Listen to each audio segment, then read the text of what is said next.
Olá, sou Tulianini apresentando mais um Memória Cast Podcast. Hoje nós vamos conversar com fera na área de finanças para startups. É claro que eu vou puxar a sardinha para fintechs, que é minha praia. Para muita gente que me conhece, eu não vou me apresentar, mas para as pessoas que não me conhecem, eu sou especialista na área de fintech, propriamente de meio de pagamento. Fui fundador de uma fintech que foi adquirida por um grupo grego, a Octo, na qual hoje eu faço parte também do time da Octo aqui no Brasil. Então vou passar a palavra para o Rodrigo, para ele se apresentar e falar para a gente da sua experiência, da sua expertise, e vamos tecer muita conversa boa aqui para esse pessoal da área de startup e também da área de meio de pagamentos. Maravilha, muito obrigado pelo convite, Túlio. Bem, fui empreendedor por muito tempo, né, fazendo apresentação breve, depois passei E da área de tecnologia, Da área de tecnologia, sempre startups. Na verdade, 100% da minha vida profissional foi dentro de startups. Legal. Para bem ou para mal. Criei algumas empresas, tive alguns exits.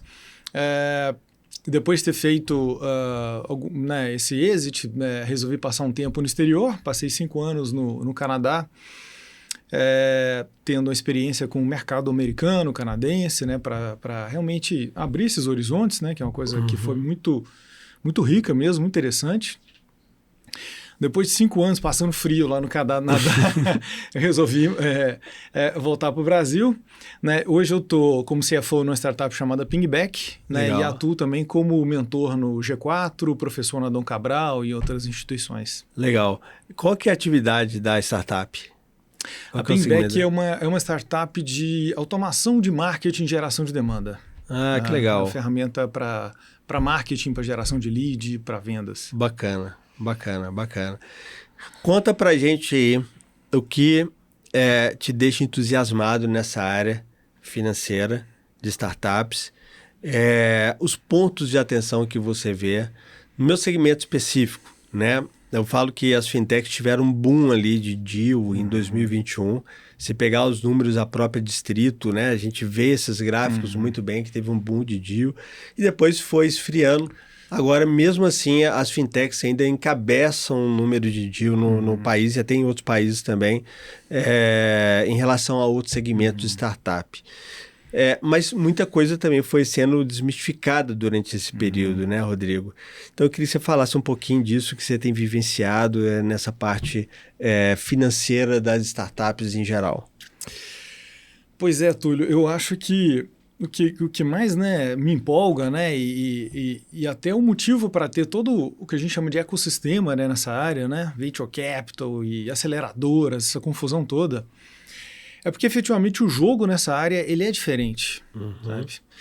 E essa diferença, às vezes ela não é tão óbvia no primeiro momento, sabe? A gente pode pensar o seguinte, poxa, finanças é matemática, né? Como assim vai ser diferente? A questão é que como a gente está lidando sempre com o intangível, uma série de regras e de formas de pensar o negócio, elas vão se tornando bem diferentes, tem uma série de sutilezas que, em geral, não existe na economia tradicional, né, no mercado físico. Além do mais, a gente ainda tem a questão de ter relacionamento com clientes que perduram com o tempo de uma forma um pouco mais clara, né? Claro que todo negócio quer ter bons relacionamentos com o cliente, mas assim, na área de tecnologia é muito comum você ter modelos de assinatura ou modelos parecidos com o de assinatura, que de um modo ou de outro você está fazendo transações com aquele cliente recorrente, com muita recorrência. Então, quando a gente junta essa questão do intangível com essa questão de um cliente que ele está sempre te gerando caixa, a gente coloca uma série de peças em cima da mesa que mudam bastante assim, a forma de pensar, sabe? E eu confesso que, embora, né, eu esteja nessa área, né, financeira de startups assim, há décadas, essa ficha demorou um pouco para cair para mim, sabe? Eu lembro quando eu comecei a ver esses conceitos, né, que a gente pode aprofundar um pouco mais daqui a pouco, de olhar para aquilo e falar, poxa, isso aqui é para vender livro, palestra, bobagem, não precisa disso. E depois de algum tempo lendo aquelas coisas, eu falei, cara, precisa sim. Eu tô enganado, realmente esse jogo é outro. Né? Outra questão também que muda muito o jogo, né? é o chamado custo marginal zero, né? Na área de tecnologia, né, o que significa? A gente pode atender, né, um cliente a mais com custo que tende a zero. Né? Você tem um software que está no ar, um SaaS, por exemplo, você vende mais uma conta, mais um contrato, o seu custo, não para a venda daquele cliente, tá? Que esse pode ser muito alto. Agora, para suportar aquele cliente em operação num software, ele é muito baixo. Né? Isso é complexo. Então, né? realmente, assim, é algo que não tem paralelo na economia real. Né? Você pensar assim, uma fábrica de carro, de caminhão, é como se ele pudesse fazer um carro a mais e não ter custo nenhum. Né? E é isso que a gente faz no dia a dia. Então quer dizer que é uma maravilha, né? Que é uma mina de ouro? Porra, de forma nenhuma. O jogo é complexo, né? O jogo tem vários riscos e tem vários outros tipos de despesa que a gente tem que preocupar, né? Ao mesmo tempo que a gente deixou de ter esse custo marginal. Então realmente tem, né? Viu que a gente falou aqui, né? Da questão da recorrência, a questão do custo marginal zero, a questão do intangível. Então, efetivamente, a gente tem uma forma de pensar aí que ela tem que ser bem diferente, sabe? O tempo de vida também, né? Porque é o seguinte, na minha experiência de startup fintech, eu falo que a gente vive o céu e o inferno no mesmo dia diversas vezes. Você não sabe como vai terminar o dia. Você vai estar no inferno ou vai estar no céu, né? E muito é por conta dessas variáveis, né? As variáveis de mercado são muito grandes. Principalmente no mercado inovativo, você tem assim, cara, às vezes você não tem concorrente não. De repente vem um concorrente te engole de uma noite pro dia, né? E teve também uma época, hoje isso na minha visão diminuiu, aquela questão, Rodrigo, de, cara, eu vou vender o intangível. Eu vou fazer marca, vou fazer um produto para lá na frente eu ganhar dinheiro. Então, inclusive, eu estou gerando negativo durante tantos anos para gerar valor para o negócio, que vira quase, sai da matemática, vai para a parte sentimental, para depois eu fazer essa conta virar. Sim. Cara, qual que é a sua opinião em relação a isso? Existe isso? Faz sentido ainda? Não faz mais, cara? Eu acho que a gente tem que destrinchar um pouco essa questão, que é o seguinte. Existe um valor de marca para a empresa? Sem dúvida nenhuma. Existe um valor que é do seu conhecimento, da tecnologia que você criou? Sem dúvida nenhuma. No entanto, esses valores, eles só realmente eles ganham alguma tangibilidade, eles deixam de ser tão intangíveis quando eles estão contribuindo para a geração de caixa do negócio. Tá? Só que essa geração de caixa do negócio de tecnologia, mais uma vez, ele tem um prisma um pouquinho diferente que a gente tem que olhar, que é o seguinte. O patrimônio da empresa de tecnologia está na sua carteira de clientes. Tá? Se aquela carteira de clientes, né, que te gera um fluxo financeiro recorrente, com lucratividade, ela só acontece por causa de uma boa marca, legal. Se ela só acontece por causa de uma boa tecnologia, legal. Agora, se esses outros intangíveis, eles não estão se refletindo num fluxo de caixa gerado por uma carteira de clientes, eles efetivamente eles não têm valor, sabe? Então, quando a gente olha essas coisas por esse prisma, a gente está olhando por algo que pode ser medido com muita clareza. Tá? A gente está usando o velho conceito aí básico de finanças, que é o do valor presente líquido, né? De pegar um fluxo financeiro futuro e trazer a valor presente. Só que aí você pode considerar outras variáveis, né? Que você tem a questão de aquisição de clientes, né? Que você vai trazer a valor presente, você vai entender que você tem mais clientes ao longo do tempo, mas se for caro te trazer clientes, você não vai conseguir crescer tão rápido. A questão do churn, né? Que é a perda de clientes. Se você tem um churn muito elevado, você vai ter um fator que vai fazer essa carteira sua reduzir. Então tem essa sopa de letrinhas que a gente usa para pensar, mas no fim das contas, a gente está falando o seguinte, olha, no mundo ideal, tá? E assim, eu acho que o que eu vou falar aqui vai demorar muito para acontecer, mas ainda vai acontecer, tá? Que é legal. A gente vai poder, literalmente, colocar nossa carteira de clientes no ativo de uma empresa, contabilmente. Sabe, eu acho que vai demorar muito. Você está falando quase tokenizar isso aí. Exatamente. Poderia tokenizar. Exatamente. Os clientes tokenizam ali os ativos. Veja bem, Túlio, o que é um ativo, se não algo que te gera um fluxo financeiro, né? A gente olha para um balanço de uma startup, a única coisa que realmente faz sentido ali dentro, né, que tem valor, não está no balanço. Assim, muito excepcionalmente, você pode ter muito caixa, Tá. Agora sim, mesa, cadeira, computador, sabe, nada que está no balanço importa. Olha que loucura.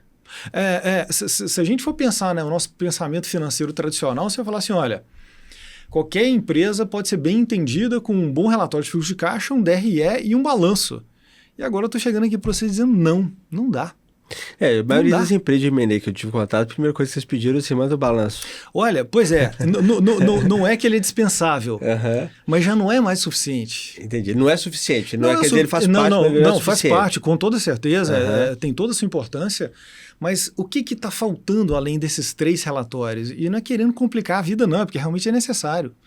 É cliente, é informação de cliente, sabe? Se você não entende a dinâmica de uma empresa, de atração, retenção e monetização de clientes, você não consegue analisar um negócio desse tipo, sabe? Então você pega uma empresa como um Spotify, uma Gympass, uma Netflix e por aí vai,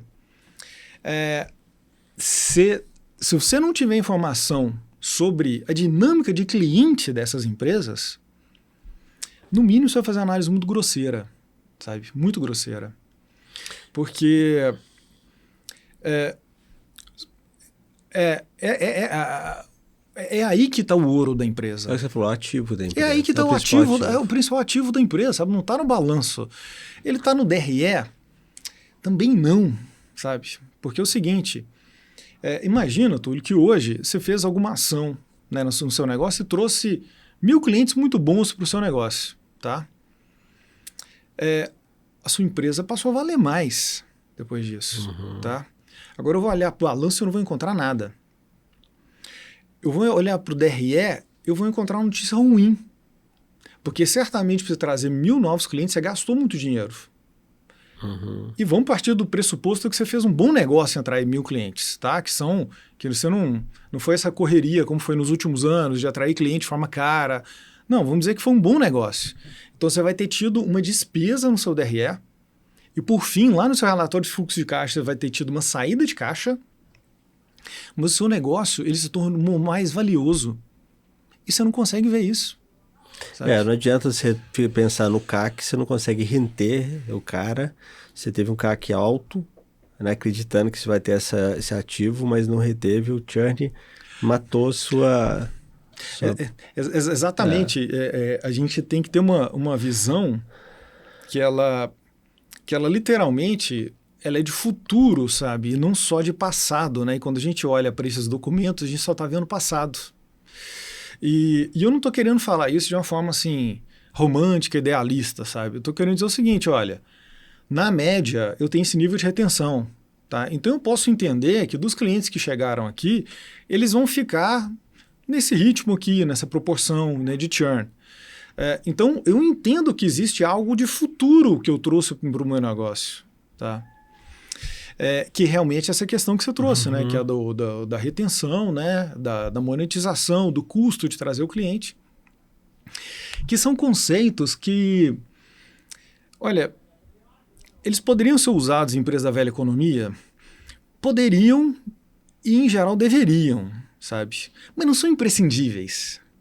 E em algumas empresas, na verdade, eles são praticamente inúteis. Tá? Se eu falar assim, uma empresa como a Petrobras, não tem o menor sentido falar nesses conceitos. Aqui a gente está tratando de empresas que são voltadas para clientes, que têm um relacionamento com o cliente. Às vezes as pessoas acham que essa questão toda, né, das finanças de startups é porque tem venture capital, é porque tem inovação e tudo mais. Mas, na verdade, é principalmente porque você passou a ter empresas de clientes. Ô, Túlio, olha que coisa. Se você for no supermercado ali, na cafeteria aqui da esquina, e comprar um café, eles não vão saber que foi o Túlio que comprou. Nessas empresas, que é 99% da economia, literalmente não existe uma coluna lá no banco de dados ou na planilha, onde for, escrito cliente. Não existe cliente como unidade de informação, sabe? Agora, quando você passou a ter sistemas digitais, quase que sem querer, você passou a ter alguém ali que é o cliente, porque é um e-commerce. Pô, eu tenho que entregar, eu tenho que ter o nome do cara, o endereço dele e tudo mais. É um SaaS, pô, tem que ter um registro ali, um cadastro de quem que é. Agora, na economia real, até nas grandes empresas, imagina o Walmart, uma das maiores empresas do mundo. ele não tem, na sua maior parte, o cliente como unidade de informação. Então, se você ficar ali 10 anos comprando o Walmart todo dia, um valor elevado, e um belo dia parar de comprar, ele nem vai dar notícia. Uhum. Então, sim, a mudança de prisma, né, que era muito voltada para produto, cara, eu quero vender. Né? A economia tradicional pensa assim, para quem? Porra, sei lá, tanto faz para que eu estou vendendo. Você tem um negócio de carro usado, meu amigo, vendi, bati a meta, sabe? Uhum. Não existe cliente nesses lugares. Né? Então, a grande mudança foi realmente a gente começar a entender e falar assim, opa, peraí, eu tenho um conjunto de clientes, eu consigo ver padrões neles, e o mais interessante de tudo, eu consigo ver que eu tenho alguns clientes aqui na minha base que são muito melhores que outros. Pô, mas peraí, se o valor da minha empresa está nos clientes, e eu tenho clientes que são muito melhores que outros, eu devo trabalhar para a minha média de clientes ou eu devo trabalhar mais voltado para esses clientes que são melhores que outros, né? Então, a gente tem uma série de implicações assim que a gente vai, né, desdobrando, né, à medida que a gente entende essas questões. Porque eu já vi muito essa conversa também, eu digo, tipo assim, cara, a empresa está se esforçando muito para tratar esses 5 melhores clientes aqui. E não pode tratar os mesmos 5 melhores clientes do que os demais. Então, a gente tem que se esforçar mais nesses 5 melhores, aqueles que mantêm a organização. Só que o mercado muda, ele perde 5 clientes, ele põe aí. Será que ele consegue transformar aquela outra unidade de grandes clientes em uma coisa rentável para manter a empresa? Né? Então, eu sempre venho com isso na cabeça. Falei assim, cara, talvez sim, tem uma estratégia diferente. Mas esses outros caras também, eles têm que ter dado uma importância... Porque uma hora eles podem virar o negócio, eles terem mais importante do que os 5 maiores, não sei, né? Não, sem dúvida. Assim, assim como na velha economia, para a gente, né, com esse pensamento, todo cliente é bem-vindo, sabe? Aquela modinha de vou demitir cliente, cara, tá louco. A não ser casos muito excepcionais, se alguém realmente estiver dando um trabalho diferente. Cara, bobagem. Não, eu criei um software aqui para cabeleireiro. Um cara da metalurgia tá comprando. Um abraço, meu amigo. Tá pagando, tá tudo certo, tá tudo bem. Agora a questão é a seguinte, eu não vou fazer o planejamento da minha empresa, eu não vou fazer o roadmap do meu produto. Daquele que não tá gerando... Daquele cara que realmente não é meu foco, não é o que gera valor pro meu negócio. Né? Então, né, se a gente for pensar, por exemplo, né, as empresas fazem muito cálculo de NPS, por exemplo. O que é muito interessante, né? O NPS é uma das melhores formas da gente prever o churn, por exemplo. Né? Você vê o cliente insatisfeito, dali a pouco ele cancela o contrato. Então, assim... Se tem muito detrator, você está na falência. Exatamente, eles vão embora, mais hora, menos hora. Então tem que fazer mesmo.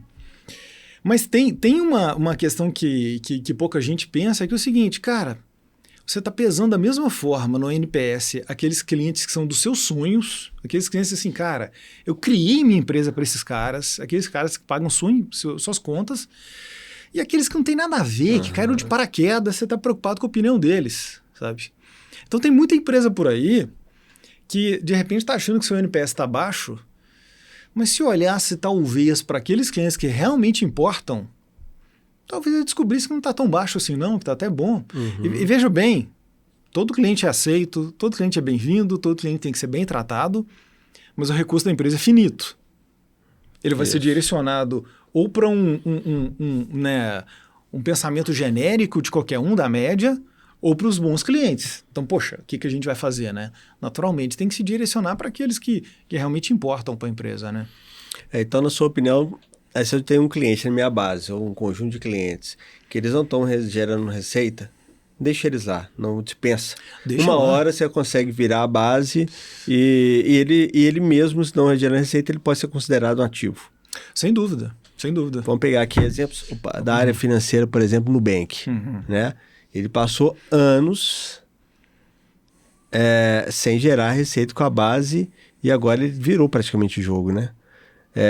Você tem alguma história disso aí, dessa parte aí que você tem a dizer? Eu já vi alguns comentários seus sobre a polêmica do modelo do Nubank.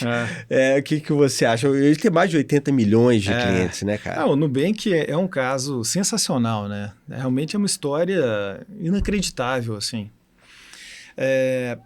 Eu acho que o Nubank realmente ele teve uma habilidade de branding muito interessante, né? Uma habilidade de acessar o mercado muito interessante e também de colocar os produtos de forma que fazia sentido, sabe?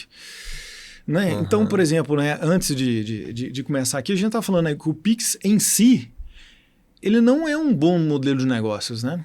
Para quem vende, não Para quem vende, não é. Depende, né? Agora, para quem que de repente tem uma visão um pouco mais ampla e está enxergando algo a mais, ele pode talvez trabalhar com o Pix, mas na verdade sabendo que aquilo vai atrair clientes. Vai gerar valor. Cria um produto que gera valor Isso, e que depois vai ser vendido para esse pessoal que veio por causa do Pix. Uhum. Então, existem né, estratégias hoje que são muito sutis, né? Porque de repente, assim, você pode ter um produto que ele não é lucrativo, mas ele é importantíssimo, né? Que é algo também que assim não fazia muito sentido antigamente, né? De repente, você tem um produto, talvez até gratuito mesmo, que se você tira aquele produto, os clientes que pagam, né, pelos produtos mais lucrativos deixam de vir para o seu negócio. Na velha economia existem coisas assim também, né? Imagina, os supermercados de mais alto luxo vendem arroz com feijão. Né? Eles não vão deixar de vender arroz com feijão, porque senão a pessoa vai falar, poxa, eu vou ter que ir em 2 supermercados. Mesmo que ele veja ali que a margem daquilo é muito baixa, faz parte, né, do portfólio. Né? Não dá para você tirar aqueles produtos. Mas no mundo digital essa coisa é levada realmente assim, a extremos, né? Eventualmente até com produtos gratuitos. Então acho que o Nubank ele soube jogar muito bem esse jogo, né? Que foi desde questão de produto, de marca, de uma forma que é realmente muito, muito interessante. Agora, uma outra questão, Túlio, que muitas vezes o pessoal não entende, é que assim, no nosso mundo, principalmente na visão assim, contábil, gerencial, tudo é despesa, sabe? Tudo é despesa. Nada vira ativo. Nada tem intangível ali. Não tem capex, sabe? Então, por exemplo, até o governo mesmo ele entende que se o país está investindo, é o que chama de formação bruta de capital fixo. A gente não faz formação bruta de capital fixo para o Brasil, mas a gente está investindo, sabe? Então, o que acontece é que muitas vezes você está investindo em marketing, vendas e P&D, aquilo é despesa, aquilo reduz seu lucro. Então, o que a gente precisa é, às vezes, separar um pouco as coisas e falar, opa, peraí, esse negócio ele está no vermelho porque ele é ruim ou porque ele está investindo? Esse tipo de análise pode ser feita. Jogaria então para o intangível, depois quando virar, tira do intangível, se não virar, joga em despesa, isso, algo do tipo. E principalmente entender qual que é o valor do cliente que está sendo adquirido ao longo do tempo. Então, assim, se você entende ali que você está trazendo clientes que ele vale muito para o seu negócio, você consegue fazer essa separação, sabe? Assim, se não fosse uma coisa tão trabalhosa, eu acho que uma ferramenta de gestão muito importante para toda empresa seria o valuation, sabe? Constantemente está aberto ali. Seria um painel que a pessoa consegue ver o valuation ali, o EBITDA embaixo ali na última linha ali. Não é uma coisa que a gente consegue fazer de forma prática ainda, então não dá para falar assim, mas olha... EBITDA é muito número também, não tem um intangível no EBITDA. Como você joga o ativo intangível no EBITDA? Pois na verdade, né, no EBITDA, propriamente dito, você não coloca. Agora, você tem que entender que, assim, se você começa a enxergar a sua carteira de clientes como um ativo, tá, que é o valor presente líquido do lucro que esses clientes vão te dar durante o tempo de vida deles... Do lifetime value. Exatamente. Você pode ver que, de repente, você está queimando caixa, você está tendo prejuízo, mas você está aumentando o valor. Então, por incrível que pareça, ter lucro é uma coisa, criar valor é outra coisa, bem diferente. Então, assim, imagina, por exemplo, Túlio, que em condições normais sua empresa terminaria o ano com 1 milhão em caixa, tá? Só que você tem uma maquininha lá que você transforma R$1 em 10. Lindo isso. Lindo isso. O que é mais racional? Você terminar com 1 milhão em caixa, porque, poxa, eu tive lucro, é legal ter lucro, ou você pegar esse 1 milhão que você tem no caixa, pegar mais 1 milhão no banco ainda e colocar nessa maquininha sua que multiplica capital por 10 e fazer esses 2 milhões virarem 20. Claro que é um exemplo extremo, né? Claro. Pô, agora o negócio ficou ruim, ele tá com prejuízo. Não, meu amigo, agora é que ele ficou bom. Sabe? Agora que ele ficou bom. tem muita coisa que a gente pode pensar nisso. Poxa, eu estou aumentando meu risco? Eu estou aumentando. Quer dizer que todo mundo deveria sair fazendo isso? Não. Mas a gente tem que ter essa compreensão. Dentro de uma estratégia faz sentido. Dentro de uma estratégia faz sentido. E que você pode talvez até optar por não investir, mas assim, você tem que ter essa visibilidade. Que assim, friamente falando, o melhor negócio seria você ter mais prejuízo. Ou seja, o balanço, se a pessoa for analisar a empresa pelo balanço, ela está fazendo umas áreas que ela está em prejuízo, a empresa está só no vermelho, mas está escondendo o ouro dela que não está enxergando ali, né? Exatamente, que ela está criando valor com aquele investimento que ela faz que se reflete como prejuízo, né? Que a gente chamaria de prejuízo. Mas isso, assim, de forma alguma, um comentário que eu estou fazendo é um incentivo para investimentos irracionais ou para crescer a qualquer custo. Pelo contrário, eu só estou dizendo que, assim, se a gente não olhar a questão por esses outros ângulos, a gente realmente pode estar confundindo, às vezes, uma empresa que tem lucro e que é ruim, que vai estar dando um lucrinho ali sem vergonha a vida inteira, de empresas que estão dando prejuízo, mas que são muito boas, sabe? Então, assim, o que você vai fazer com isso, aí cabe para cada gestor. Tem gente que fala assim, olha, não quero dívida, não quero investidor, eu quero tocar meu negócio. Cara, e tá tudo bem. Isso é quase que uma decisão de vida, é quase filosófica. Tá tudo bem. Agora, o problema é aquelas pessoas que tomam decisões erradas por não estarem entendendo que a regra do jogo é outra, né? Que muitas vezes esse prejuízo ele está significando que você está fazendo o seu negócio valer mais do que ele valeria se ele tivesse lucro. Cara, conversando com você aqui, a minha pergunta nas reuniões de marketing e estratégia, não deveria ser obrigatória o gestor financeiro participar de todas, 100%, mas desde que tenha essa visão, né? Porque muita entidade financeira enxerga o seguinte, a área financeira é o entrave da empresa. É o cara que barra orçamento, é o cara que não entende, entende tudo igual você falou, tudo é despesa para o financeiro. Sim. Né? Ele não entende o que está por trás de uma jogada de risco, né? Mas um financeiro com uma mente assim preparada, não é aberta não, é preparada, porque a mente aberta às vezes falta conteúdo, né?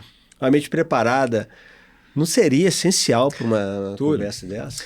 No mundo ideal, muita coisa que a gente está falando aqui não seria um problema de finanças, seria um problema de marketing. Isso. Sem dúvida. Teria que ter assim, pelo menos, né? É claro, né, que você tem que ter uma equipe um pouco maior para isso, mas você teria ali uma ou duas pessoas com uma cabeça financeira dentro do marketing. Porque o tempo todo a gente está falando do quê aqui? De cliente. Cliente é problema de marketing ou de finanças? É de marketing. Porque você está trazendo que o ativo da empresa, por exemplo, não é o produto. Não é o produto. Se eu tenho um carro totalmente inovador, Tesla lá, inovador, cara, mas não é o carro que é o negócio. Se eu tenho um carro, mas eu não tenho um cliente, não adianta o carro. Exatamente. É claro, né, que essas coisas se comunicam, né, se complementam, né, de algum modo. Se eu tenho um produto que ele é muito bom, meu custo de aquisição de clientes vai ser mais baixo, a retenção vai ser maior. Mas a nossa a unidade de análise primária deveria ser o cliente, de fato, sabe? É como se, em vez da gente falar assim, eu tenho um portfólio de produtos que, sei lá quem está comprando, vamos dizer, de uma forma muito secundária, né, pensar no cliente, a gente deveria pensar assim, eu tenho um portfólio de clientes que tem os produtos lá, sabe? É como se a gente invertisse um pouco essa ordem do pensamento, sabe? Do que vem antes e o que vem depois. O problema é que pensar assim é efetivamente mais complicado. Em geral, você vai ter 2, 3, 4 produtos e você pode ter 500 mil, 10 mil clientes. O que é mais fácil, né? Você fazer conta, né? Você pensar em cima de 3 produtos ou de 10 mil clientes. Realmente, ele é um raciocínio um pouco mais complexo, mas ele também traz insights muito mais poderosos. Agora, eu acho que assim, a sua observação ela é muito, muito correta. Esse tipo de pensamento, de análise, ele cai muito no colo do financeiro, porque o típico marqueteiro não vai fazer essas coisas. Mas esse é um problema de marketing. E do outro lado também eu vejo que o profissional de marketing poderia ter um pouco mais a visão da finança. Né? Tem um profissional de marketing que fala assim, cara, isso é finança, isso é cálculo, eu não quero entrar nessa área. Sim. Mas se ele entrar e entender essas nuances todas do financeiro, ele pode colaborar muito mais com o resultado. Demais. Né? O CMO, né, o diretor de marketing, é o C-Level que tem menos tempo de vida, que mais rotaciona dentro da empresa. Não bateu a meta, ele... Por quê? Porque o cara não sabe mostrar o valor que ele está construindo. E assim, ok, eu acho que tem muitas vezes que não está construindo valor. Mas quando está construindo também, ele não sabe mostrar na ponta do lápis, né? E eu acho que é o seguinte, né, existe uma conversa antiga, né, que é falar assim, todo mundo falar a linguagem do negócio, né, tecnologia falar de negócio, esse tipo de coisa. Eu acho que tem um pensamento sobre o negócio como um todo que seria muito injusto pedir de todas as áreas. Cada um está preocupado ali com seus problemas, né, muita coisa para pensar. Mas eu acho que, no mínimo, cada área ela teria que ter, por exemplo, indicadores que eles não são do negócio como um todo, sabe? Não são lá os KPIs mais estratégicos do negócio, mas são KPIs que se comunicam com o resultado do negócio, sabe? Uhum. Então, por exemplo, quando a área de marketing fala em visitas ao site, um CEO, um CFO fala, legal, amigão. Sabe? E aí? E aí? Vendeu quanto? Quanto virou pro meu caixa aqui? Exatamente. Agora, por exemplo, se ele fala em tempo de vida do cliente, cara, isso não é informação literalmente financeira, mas é um que você falar com o CFO, com o CEO, traduz na hora em resultado na cabeça dele. Opa, peraí. Antes o cliente estava ficando um ano com a gente, agora está ficando 2, sabe? Isso não é a última linha, mas é algo que você fala, poxa, peraí, isso aqui traduz na última linha muito facilmente, sabe? Então, o que acontece muito com a área de marketing, né, com as outras áreas também, é ficar olhando muito esses indicadores ali de dentro da casa, né, da área, e de repente esquecer um pouco esses indicadores que conversam com o resultado da empresa, sabe?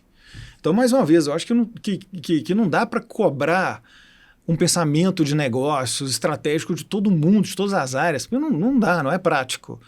Mas pelo menos eles têm que conversar, sabe? Eles têm que conversar. Né, a área de tecnologia, né, só para pegar uma outra área, se de repente fica claro que a versão 2.0, né, do produto fez com que a venda fosse facilitada, ou que a retenção também fosse aumentada, você tem uma comunicação clara de negócio. Opa, peraí. A gente estava num certo nível aqui de retenção, ou de vendas, ou de CAC, o que quer que seja, subiu a versão 2, mudou. Peraí, cara. Porra, legal essa versão 2 aí que você fez. Não quero nem saber que tem nela não, mas legal, tô vendo um resultado que para mim faz sentido, né? Mas né, a área de tecnologia fica lá, bugs resolvidos, linhas de código, né, que não comunicam, né, com as outras áreas. Né? Cara, eu traduzo também o que você está falando, tá? Posso estar enganado e a gente está aqui numa conversa. Quando você joga o foco que o ativo é o cliente, vem uma tradução para mim que mercado bom é um mercado recorrente. Então, vamos pegar aqui, mercado de assinaturas, né? É o mercado recorrente. Então, a gente vê produtos cada vez mais voltando para essa parte, para a impressora. Sim. O foco da fabricante de impressora não é vender mais impressora, é vender a recorrência, que é o cartucho, né? Outro dia eu estava vendo uma matéria dizendo que as empresas fabricantes de automóveis, né, principalmente a combustão, eles não ganham dinheiro com a venda do carro. Eles ganham dinheiro com a manutenção do carro, ou seja, mercado de assinatura. O programa do baú do Silvio Santos, ele é o mercado de assinatura. O cara paga assinatura todo mês ali para receber um produto no final do ano, né? Então, ou seja, tanto essa parte antiga, né, que nós não conversando aqui sobre uma inovação, mas que está retornando com um corpo diferente, como também os conceitos que você está trazendo de finanças, cara, são os velhos conceitos ali que nós estamos falando. Sem mas dúvida, com olhar diferente, talvez. Exatamente, ali, né? Um olhar, vamos dizer que mais quantitativo, né? Porque toda empresa, né, até a mesma, né, como a gente está falando, né, a padaria que não sabe lá que quem fez a compra... Cadernetinha ali. Isso, ela sabe que o dinheiro veio do cliente. E ela sabe que tem cliente que é melhor, né? O seu Zé que está ali no balcão vendendo, ele sabe que tem um cliente que é melhor que o outro. Só que na grande empresa, né, como as coisas têm escala, a gente não consegue saber isso, porque não tem alguém no balcão ali conversando com cada cliente, né? Mas no fundo, é esse velho pensamento, né, que vem aí desde sempre, né? O Peter Drucker, né, o pai da administração, falava, o objetivo de uma empresa é criar e manter o cliente, né, clientes.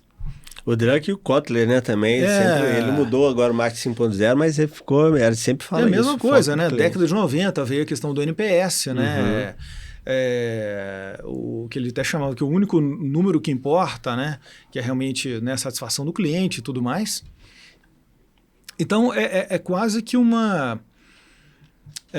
a gente trazer esses conceitos que ficavam um pouco no ar e colocá-los como realmente o centro da empresa para valer, sabe? Porque isso era uma parte da conversa, mas na hora de fazer um planejamento, por exemplo, isso não aparecia hora nenhuma, sabe? Ninguém falava em clientes na hora do planejamento. Ninguém falava em reter clientes na hora de fazer um planejamento. E cara, e assim, sendo bem direto, o pessoal da área financeira, você sentar com o pessoal da área financeira, são duros em relação a isso, né? Você vai falar assim, cara, eu tenho clientes aqui como ativo. Ele fala, cara, não tá gerando caixa para mim, não é ativo. Sim. Né? Tá me gerando despesa aqui, né? Igual você falou assim, quando o louco do cara do marketing fala assim, o site tá gerando tantas visitas, o cara financeiro, para mim tá gerando despesa que ele tá gastando aqui com essa estratégia de tudo para mim despesa. E aí, né? Então, para você virar esse mindset, muitos caras da financeira são resistentes.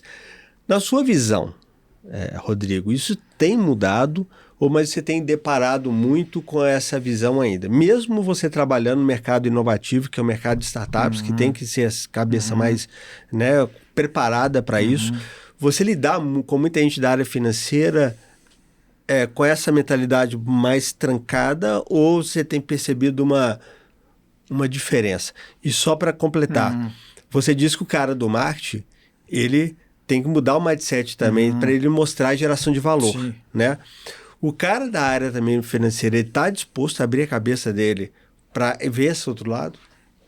Eu acho que tem duas cabeças duras aí. Obrigado. Olha, eu acho que no mundo da tecnologia existe uma mudança, sim, mas que muitas vezes ela é meio superficial, sabe? O que eu quero dizer é o seguinte... tem toda essa sopa de letrinhas, né? ARR, MRR, churn, não sei o que, LTV. E as pessoas saem calculando aquilo porque, enfim, o colega também está calculando e tudo mais. Mas muitas vezes sem entender o que tem por trás disso, sabe? Aí acaba deixando de lá, porque depois você entra enchendo o saco. Exatamente, depois enche o saco, isso, manda para o investidor lá e preenche aquele formulário e tchau. Então, sim, eu acho que o mundo da tecnologia, que é o que está mais avançado nesse aspecto, ele acaba usando meio as métricas, mas às vezes não entende realmente que, assim, gente, a questão não é tecnologia, a questão não é nada disso, sabe? Não é o intangível, não é... A questão é que a gente está pensando em termos de cliente. E até pegando o exemplo, né, que você trouxe sobre esses vários mercados, né, que estão trabalhando com assinatura e tudo mais... O fato é o seguinte, com o tempo, né, e principalmente depois do Covid, ficou cada vez mais caro adquirir clientes. Então, o que é a consequência óbvia disso? É que uma vez que você pagou caro para trazer aquele cliente, você tem que ter um retorno também elevado desse cliente. Ou ele vai trazer uma margem um pouco mais alta para você, ou ele vai ter um ticket um pouco maior, principalmente através de cross-sell e upsell, né, vendendo outras coisas. E, né, mais importante de tudo, ele vai ter um relacionamento longo com você, porque foi caro trazer esse cliente. E depois que ele já foi, né, trazido, né, que foi conquistado, não vou dizer que é fácil, né, fazer tudo isso, né, para você ter uma maior rentabilidade com o cliente, mas é barato. Tá? Porque quando você vai no mercado lá fora, aí você tem que pagar para o Google, para o Facebook, para não sei o quê, você tem que fazer viagens, for um formato mais tradicional. Agora, aquele que ele já é cliente seu, você pode até talvez não conseguir vender ele um outro produto que você tem e tudo, mas quando você consegue é barato vender, sabe? Então foi se tornando quase que uma obrigação da empresa, né, criar esse relacionamento, fazer outras vendas, porque senão a conta não fecha, sabe? Você não tem um retorno sobre o investimento que você fez para adquirir aquele cliente. Lembro uns anos atrás, juntou algumas fintechs para compartilhar informações com o pessoal da área financeira de como seria aquisição, o custo e tudo mais. Então, sempre tem 3 métricas. O custo de aquisição, o custo para fazer aquele cara colocar o saldo dele, para começar a primeira transação, e o custo de reter ele. Né? Os 3 custos ali. Mas o custo mais alto era o de aquisição. Ah, sim. E o interessante nesse pensamento é que era onde as empresas estavam mais dispostas a pagar e menos dispostas a pagar pelo custo de retenção. Então, o custo de retenção, tipo assim, era R$170 a aquisição e de retenção 40. O pessoal tava assim, cara, pagar R$40 para reter, tira esse cara, vamos gastar nesse cara aqui, entendeu? Então, assim, eu ficava pensando, cara, por que isso, né? Então, será que a minha cabeça está errada, né? Porque eu faria um esforço, talvez, de colocar uma conta mais uniforme para essa retenção aqui fazer sentido. Eu acho que alguns bancos ali fizeram isso muito bem, como o Nubank. Eles adquiriram e tiveram um programa de retenção, de revender novos produtos muito bem, por isso que teve essa virada. Mas você pode...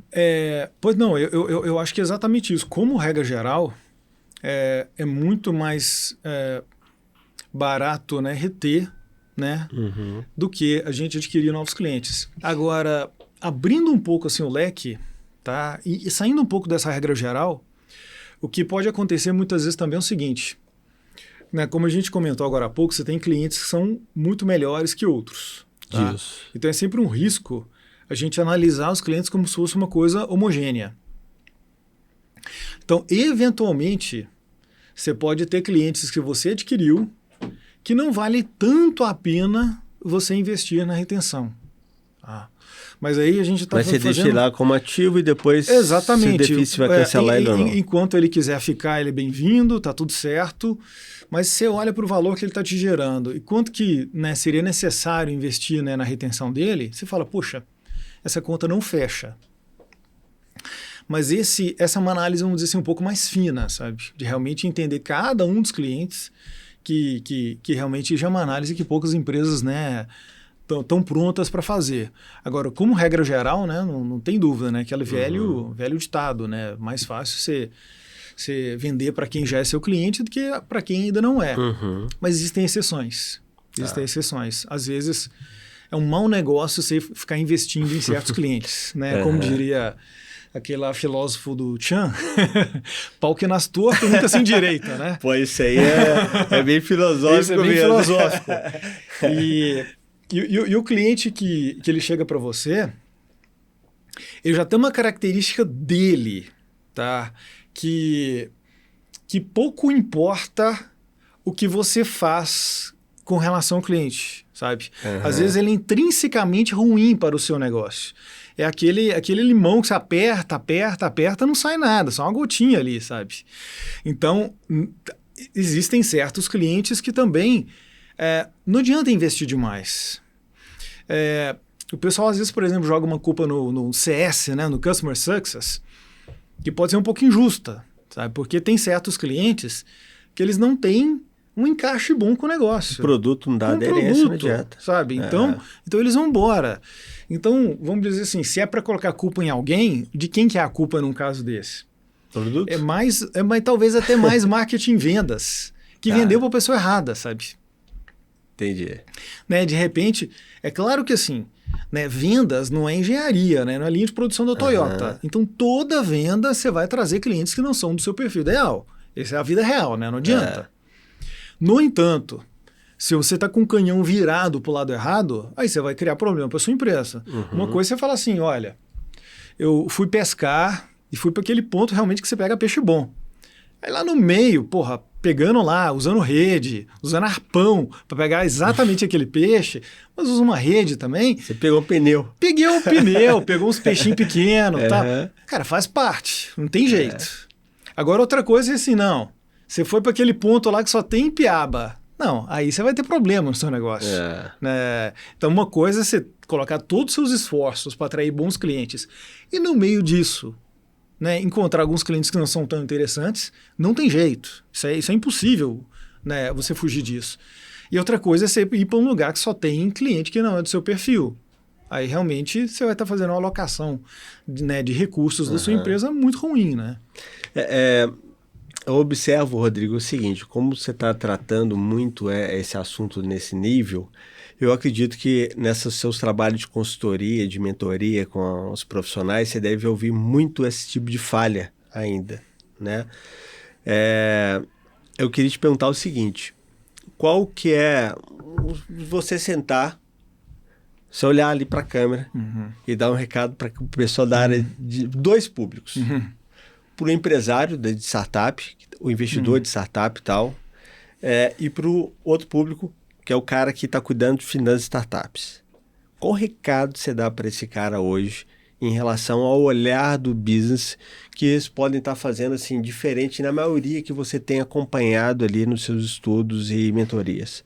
Tá, para essa câmera aqui. Aquela ali. Olha, tem muita empresa que a gente chega que se perguntar para ela quantos clientes a empresa tem, ela não sabe responder. Terrível. Tá. Então, assim, mais uma vez, a mentalidade de produto, né? Sabe falar quantos produtos ela tem. Ela não sabe dizer quantos clientes ela tem. Então, e essa pergunta, às vezes, ela pode ser capciosa mesmo, sabe? Mas ela tem que ser respondida. Você perguntar, por exemplo, poxa, quantos clientes que a Intel tem, o Google tem, a Amazon tem, sabe? Quando você está tratando de relações que não são fixas, como o caso de um Spotify, Netflix, companhia, um SaaS, essa pergunta ela pode não ser trivial, mas ela tem que ser respondida. Como? Você tem que ter a sua definição de cliente. Tá? Eu entendo aqui no meu negócio que o cliente é quem está comigo desse jeito, com tal relacionamento. Tá? Dito isso, a gente precisa ter um mínimo controle da nossa base de clientes. Tá? O que está chegando de cliente? O que eu estou perdendo de clientes? O que significa isso em termos de receita que eu adquiri e que eu perdi? Existe um desafio quando a gente vai falar, por exemplo, de LTV, Túlio, que é o seguinte. O LTV se refere ao passado e futuro. Então você tem que usar método estatístico para isso, porque você está prevendo o futuro. Sabe? Se você não tem passado, você não tem como. Exatamente. Da LTV. Então eu acho que o LTV ele é um conceito assim, importantíssimo, sabe? Que ele deve ser usado na medida do possível. Mas para quem está começando, vamos olhar um pouquinho mais para o passado, sabe? Vamos entender assim, olha, puxa a lista de todos os seus clientes que tiveram ativos durante o ano de 2024, né, agora que fechou o ano, por exemplo, e coloca lá no Excel a lista de todos e quanto que cada um deles gastou com você durante o ano. Tá? E ordena essa lista do maior para o menor. Porra, é trivial fazer isso, né? Trivial, uma listona, 2 colunas. Coloca em ordem. De repente você vai olhar e fala, poxa, o lá de cima foi 100 mil reais, o lá de baixo foi 100 reais. O que será que aquele pessoal lá de cima tem como característica, sabe, para que eu possa buscar outros clientes como esse?